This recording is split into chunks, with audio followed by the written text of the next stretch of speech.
আজকে আমি আপনাদের সাথে শেয়ার করব অসম্ভব সুন্দর হাতের কাজের একটি বেবি ফ্রক। হ্যালো এভরিওয়ান, আসসালামু আলাইকুম, welcome back to my channel. আরও একটি সুন্দর ভিডিওতে সবাইকে স্বাগত জানাচ্ছি। আশা করছি আল্লাহ তাআলার অশেষ রহমতে যে যেখান থেকে আমার আজকের ভিডিওটি দেখছেন সবাই অনেক বেশি ভালো আছেন। আমিও ভালো আছি আলহামদুলিল্লাহ। আপনারা চাইলে সম্পূর্ণ ভিডিওটি জুড়ে থেকে এই সুন্দর বেবি ফ্রকটার সেলাই এবং ডিজাইন শিখে নিতে পারেন। এতে করে অনেক অনেক বেশি কম খরচে আপনার বেবির জন্য এই সুন্দর জামাটি তৈরি করে নিতে পারবেন। এই সুন্দর বেবি ফ্রকটির আর্ট ভিডিও আমার চ্যানেলে দেওয়া আছে, আপনি চাইলে দেখে নিতে পারেন। আমি কিন্তু প্রত্যেকটা ডিজাইন একদম সহজ এবং সুন্দরভাবে দেখানোর চেষ্টা করি, যাতে করে আপনিও ভালো কিছু শিখতে পারেন এবং ভালো কিছু শিখে আপনার বাচ্চার জন্য বা আপনি বিজনেস করেন, যেটাই হোক না কেন আপনি সহজেই করে নিতে পারেন। আমি কিন্তু এই সুন্দর বেবি ফ্রকটি 4 রঙের সুতার কম্বিনেশনে সেলাই করে নেব। আর বেবি ফ্রকটি আমি কমপ্লিট করেছি বেবি পিঙ্ক কালার কাপড় দিয়ে, তবে ভিডিওতে ঠিকঠাক বোঝা যাচ্ছে না। আমি কিন্তু এই বেবি ফ্রকের ফুলের ডিজাইনটা সেলাইটা করে নেব সাদা এবং সরিষা হলুদ সুতার কম্বিনেশনে, এবং ফুলের মাঝে দিব গাঢ় কমলা রঙের সুতা। আপনারা ভিডিওর সাথে থাকেন শেষ অবধি, অবশ্যই দেখতে পারবেন। এবং পাতা আর ডাল করেছি সবুজ সুতা দিয়ে।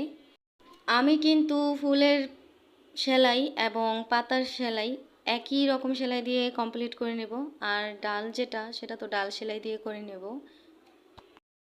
আমার চ্যানেলের প্রিয় দর্শক যারা আছেন তাদের ভিতরে অনেকেই আমাকে কমেন্ট করে জানতে চান কয় বছর বেবির জন্য কতটুকু কাপড় লাগবে। তবে এখানে একটা কথা আছে, অনেকেই কিন্তু একটা বেবি ফ্রক একটু লং বানাতে চায়, কেউ একটু শর্ট বানাতে চায়, বা আপনার বেবির গ্রোথ অনুযায়ী কিন্তু কাপড়ের হিসাবটা করা হয়। আবার ডিজাইনের উপরেও কিন্তু কাপড়ের হিসাবটা করা হয়। তো এইভাবে তো আর বলা যায় না। যদি আপনি আপনার বেবির বয়স এবং আপনার বেবির গ্রোথ এটা জানিয়ে কমেন্ট করেন, তাহলে কিন্তু মোটামুটি সঠিকভাবে বলে দেওয়া যায় যে কতটুকু কাপড় লাগতে পারে। আবার অনেকেই জানতে চান এই বেবি ফ্রকগুলো কি লাচ্ছি সুতা দিয়ে সেলাই করা যায় নাকি রেশমি সুতা দিয়েও সেলাই করা যায়। আপনি রেশমি সুতা দিয়েও সেলাই করতে পারেন, এটা তো সম্পূর্ণ আপনার পছন্দের উপরে। আপনি যেই রকম করতে চান বা যেইভাবে সেলাই করতে চান, সেলাই করার পর কিন্তু সত্যিই খুব সুন্দর লাগবে। আমি কথা দিচ্ছি, আপনি সেলাই করে দেখে নিতে পারেন, রেশমি সুতা দিয়েও সেলাই করে নিতে পারেন। আর কাপড় এখানে হচ্ছে বিভিন্ন রকমের কাপড় দিয়ে আমি সেলাই করি, যে যখন যেই কাপড় দিয়ে নিতে চায় সেই কাপড় দিয়ে আমি সেলাই করি। এখন যে বেবি ফ্রকটা আমি সেলাই করছি এটা হচ্ছে ব্রাইট কাপড়ের উপরে। আমি কিন্তু সবসময় বলি যে বেক্সি বয়েল কাপড় বাচ্চাদের জন্য সব থেকে বেশি আরামদায়ক এবং টেকসই। আমার কাছে সবসময় বেক্সি বয়েল কাপড় ভালো লাগে। আমি ধরেন আমার যে নিজেদের বাচ্চাগুলো আছে ওদের জন্য যদি আমি কখনো ফ্রক রেডি করি হাতের কাজের, তাহলে আমি বেক্সি বয়েল কাপড়ের উপরে করি। কারণ আমার কাছে অনেক বেশি ভালো লাগে, সেলাই করে অনেক বেশি শান্তি। তারপর সেলাই করার পর অনেক বেশি সুন্দর দেখা যায় এবং অনেক বেশি ফুটে ওঠে। আর বেক্সি বয়েল কাপড় আমার তো মনে হয় আপনারা সবাই চেনেন, ওই কাপড়টাই কিন্তু অনেক বেশি ভালো হয়।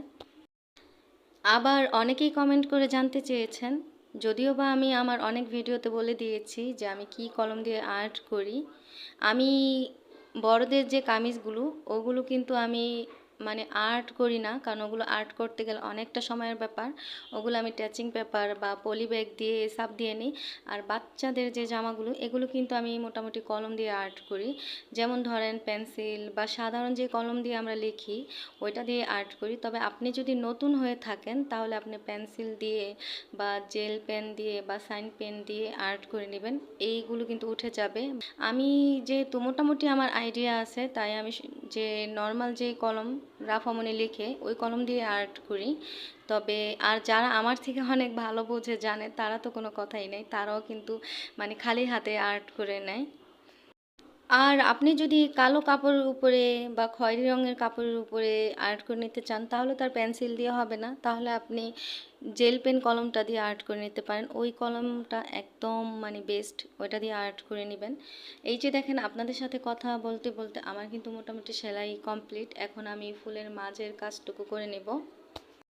ভিডিওর এই পর্যন্ত এসে আপনাদেরকে পুরনো আরও একটি কথা মনে করিয়ে দিই। আমার ভিডিওটি দেখে আপনাদের যদি কোনো এক জায়গায় ভালো লেগে যায় তাহলে ভিডিওটিতে একটি লাইক দিতে ভুলবেন না। আপনি মনে রাখবেন আপনার একটি লাইক আমার ভিডিওটি শেয়ারের কাজ করে। আর আমার চ্যানেলে নতুন যারা আছেন চাইলেই ভালোবেসে আমার চ্যানেলটিকে সাবস্ক্রাইব করে নিতে পারেন। আর আপনি যদি অলরেডি এই কাজটি করে থেকে থাকেন তাহলে আপনাকে জানাই অসংখ্য ধন্যবাদ। আর আপনাদেরকে তো আরও একটি কথা বলা হয়নি। ভিডিওটি দেখার পর যদি সত্যি ভালো লেগে যায় তাহলে একটি কমেন্ট করে জানাতে ভুলবেন না, কারণ আপনার একটি কমেন্ট আমার ভিডিও করার আগ্রহ অনেক বেশি বাড়িয়ে দেয়। আর যদি ভালো নাও লাগে তাহলে একটি কমেন্ট করে দিবেন, কারণ আপনার ওই কমেন্টের কারণে কিন্তু আমি ভালো কিছু শিখতে পারবো এবং বুঝতে পারবো, কারণ আমিও কিন্তু অনেক বেশি জানি না এবং বুঝি না। আপনার থেকেও আমার হয়তোবা অনেক কিছু শেখার বাকি আছে। আমি কিন্তু ভিডিওর একেবারে শেষে চলে এসেছি, তাই বিদায় নিতে হবে। আল্লাহ হাফিজ, আসসালামু আলাইকুম।